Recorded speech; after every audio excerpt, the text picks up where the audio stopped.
Hello and welcome as we continue this journey toward the 12th Sunday after the Pentecost, August the 15th, 2021. And for today's session, or this mini Bible study, we'll be looking at the Psalm, which is a continuation from last week, Psalm 34, this week verses 9 through 14. Let me read for you the psalm and then share some reflections that I've gathered for today. Fear the Lord, you saints of the Lord, for those who fear the Lord lack nothing. The lions are in want and suffer hunger, but those who seek the Lord lack nothing that is good. Come, children, and listen to me. I will teach you reverence for the Lord. Who among you takes pleasure in life and desires long life to enjoy prosperity? Keep your tongue from evil and your lips from lying words. Turn from evil and do good. Seek peace and pursue it. Here ends the psalm. Thanks be to God. When I was raising my children, and even now at times, I encourage my children to learn from my experiences. Sometimes they take my advice and sometimes they do not. All I can do is offer and hope for the best. And some of that is what's going on in the psalm for today and for last week. Last week's psalm, this week's psalm, they're similar to each other. They're also similar to the theme of me offering my children to learn from my experiences. So last week's psalm encourages others to mimic the psalmist in a call for the community to join in worshiping God. The psalmist encourages others in the community to call out to God to meet their needs. And today's reading encourages believers to show reverence for the Lord and receive wisdom. The opening words of today's reading tells us to fear the Lord. That idea challenges people of faith for many reasons, not the least of which is the problem of enjoying a close personal relationship with someone who terrifies us. Martin Luther, the founder of our denomination, said that we are to fear and love the Lord. Well, how does one do that when the two seem to be conflicting emotions? Well, biblical words have a range of meanings connected to the context in which they're found, and fear can be associated with terror, certainly. It also can be associated with respect or awe. And it can be associated with worship. So, depending upon the setting and the context of where the word is used, we have to interpret it in the best light. In the Psalms, when the Lord is the object of the fear, the meaning is for worship. We're to understand that fearing the Lord is really worship the Lord. In the Israelite community, those who fear the Lord are those who worship Yahweh exclusively, the one true God. And it may be safe to say that today's reading is directed to the community of believers, rather than to those who would be considered non-believers or even not yet believers. It's not unusual for Christian Lutherans to use insider language. For example, we use words like sanctuary, narthex, nave, sacristy, and so on. Other denominations do it too.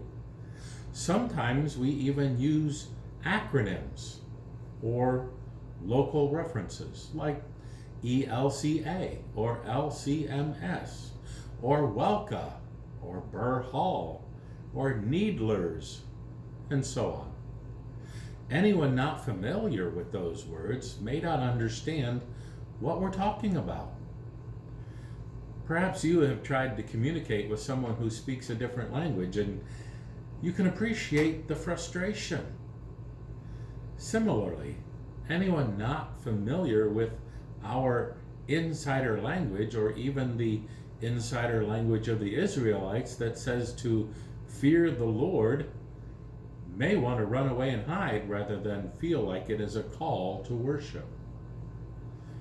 Quite the contrary. The Israelites would have understood these words as an invitation to exalt God's name forever, as we read in verse 3 last week. To taste and see that the Lord is good, as we read in verse 8 last week. And to seek the Lord, as we read in verse 10. Verse 11 says, "Come, children, and listen to me, and I will teach you reverence for the Lord." Now, this language is very familiar from the book of Proverbs, which is part of the wisdom literature of what we call the Old Testament. And in a patriarchal society as it was, the teaching was from father to son. Although verse 11 here demonstrates a better inclusion of females. While humanity may show partiality, God does not. So wisdom is not reserved for a chosen few or a specific gender, as I shared in the reflections on Sunday's first reading from the book of Proverbs. Wisdom teaching began at home and is still supposed to begin at home, from parent to child. When Martin Luther wrote the Small Catechism, it was written for parents to use at home to teach their children. Today's reading of the Psalm demonstrates that the community is to be family-like in the sense of being teachable. Even among adults, there will be those who are further along the path of wisdom and can guide others. I may have mentioned before, I've been doing this pastor thing, teaching and preaching for 36 years. There are people out there who are wiser than I am, and I learn from them when I'm open to it. They can guide me when I am teachable. So the call to be teachable is for those who may want to learn some more. The concluding verses then, 12 through 14, they seem like a no-brainer, right? In normal circumstances, I think everyone would desire long life to enjoy prosperity. Although some may not find that path an easy one to take. Avoiding deceitful speech and harmful actions, while also working to maintain healthy relationships. It's not necessarily people's first response. The logic seems simple, it seems straightforward, yet we all know people do not always react in logical and straightforward ways.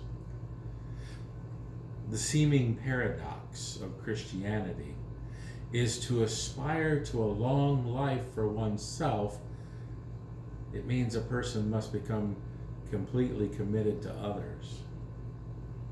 That seems like a paradox to this world.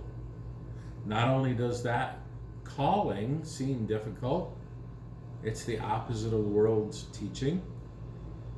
It also can become problematic in that there is risk involved in being a Christian. Because being a Christian to everybody might include being insulted back or rejected even. So it's not an easy life, and it's not always the easy choice. Psalm 34, however, links us to the prophets and links us to Jesus, who called for integrity in worship, also in life. Thank you for joining me today as we continue this journey toward the 12th Sunday after Pentecost, August the 15th, 2021. If you have a thought or a comment or concern, even a question maybe, leave a comment below in the comment section below this video. And I hope you're having a great day. Take care. God bless.